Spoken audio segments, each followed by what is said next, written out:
എനിക്കറിയില്ല, എല്ലാവർക്കും എന്നെ പേടിയാണ്. എന്നാൽ എന്നെ കാണുമ്പോൾ എല്ലാവരും ചിരിക്കുന്നുണ്ട്. എനിക്കത് മനസ്സിലാകുന്നില്ല, അത് എന്തൊരു വികാരമാണ് എനിക്ക് പിടിക്കേണ്ടത്. ഈ വിനേഷിന് പേടിയുണ്ടായിരുന്നോ? ചെറുതായിട്ട്. അയ്യോ.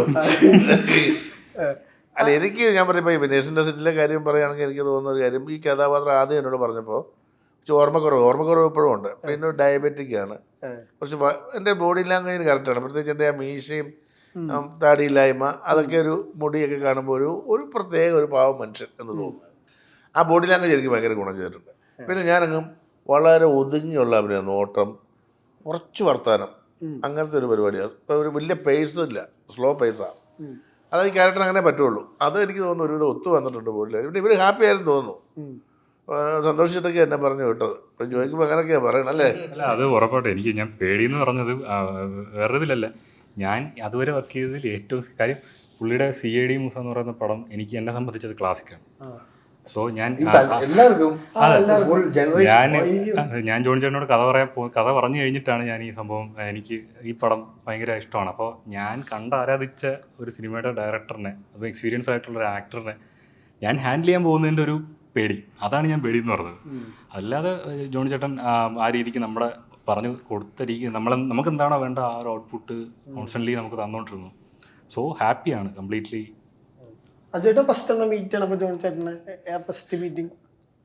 ഞാൻ ജോൺ ചേട്ടനെ നടനായതിനു ശേഷമാണ് കണ്ടത്. അതിന് മുമ്പ് ജോൺ ചേട്ടനും എനിക്ക് തോന്നുന്നു അപ്പോഴത്തേക്ക് നടനായി മാറി.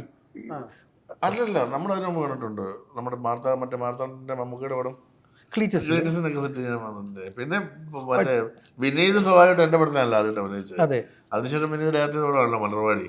പക്ഷെ ഉണ്ട് നടക്കുന്നത് എനിക്ക് നമ്മള് ഇട്ടിമണി മറ്റേ ബിജുമനോൻ ചെയ്ത രക്ഷാധികാരി പോയിട്ടു. അല്ലെങ്കിൽ ഇട്ടിമാണി ഒക്കെയാണ് ഒന്ന് ഫ്രീ ആയിട്ടൊന്ന് ഇടപെട്ട് തുടങ്ങി. പക്ഷെ എനിക്ക് ഈ ഫൺ സൈഡാണ് കേട്ടോ എപ്പോഴും കണ്ടേക്കുന്നത്. കാര്യം ബിജുചേട്ടനും വിനീതും തന്നേക്കുന്ന ഒരു ഇംപ്രഷൻ, ജോൺ ചേട്ടൻ എനിക്കൊന്ന് ഡയറക്റ്റ് ചെയ്യുമ്പോഴാണ് ദേഷ്യപ്പെടുന്നത്. അത് ജോണി ചേട്ടൻ അവരൊക്കെ പറഞ്ഞിട്ടുണ്ട്, അതെന്തെങ്കിലും കാര്യങ്ങൾ തെറ്റുമ്പോഴോ അല്ല, നമ്മൾ ഭയങ്കര ഡിസ്റ്റർബ്ഡ് ആയിരിക്കും. എനിക്ക് കോമഡി പടമൊക്കെ ചെയ്തിട്ട് നമ്മൾ മൊത്തത്തിലുള്ളൊരു വരുമ്പോൾ ഉണ്ടല്ലോ, നമ്മളൊരു ഭയങ്കര കുറച്ച് എനിക്കൊന്നും ഒരു ചെറിയ കാര്യങ്ങൾ പോലും വലുതായിട്ട് കാണാൻ എനിക്ക് പറ്റുള്ളൂ. എനിക്ക് വളരെ ഈസി ആയിട്ട് കാണാൻ പറ്റുകയില്ല.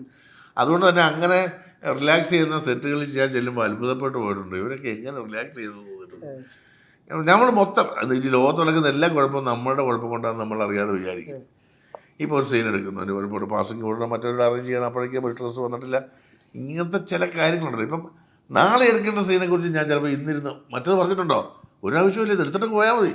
അങ്ങനെ അറിയാതെ നമ്മൾ പണ്ട് ഈ അസിസ്റ്റൻ്റ് അസോസിയേറ്റായിട്ട് തുടങ്ങിയ ഒരു രീതി ആയതുകൊണ്ട് എല്ലാത്തിലും അറിയാതൊരു ഇൻവോൾവ്മെൻറ്റ് കൊടുക്കാറുണ്ട്. അതെനിക്ക് ഒരുപാട് എൻ്റെ ആയുസ്സും ആരോഗ്യം തന്നെ കുറഞ്ഞേക്കുന്നത്. ഞാൻ അത്രയും റിലാക്സ് ചെയ്യില്ല. പിന്നെ എനിക്ക് തോന്നിയത് ഞാൻ കുറച്ച് റിലാക്സ് ചെയ്ത സിനിമകൾ ചെയ്തിട്ടുള്ളത് നമുക്ക് സിനിമകളാണ്.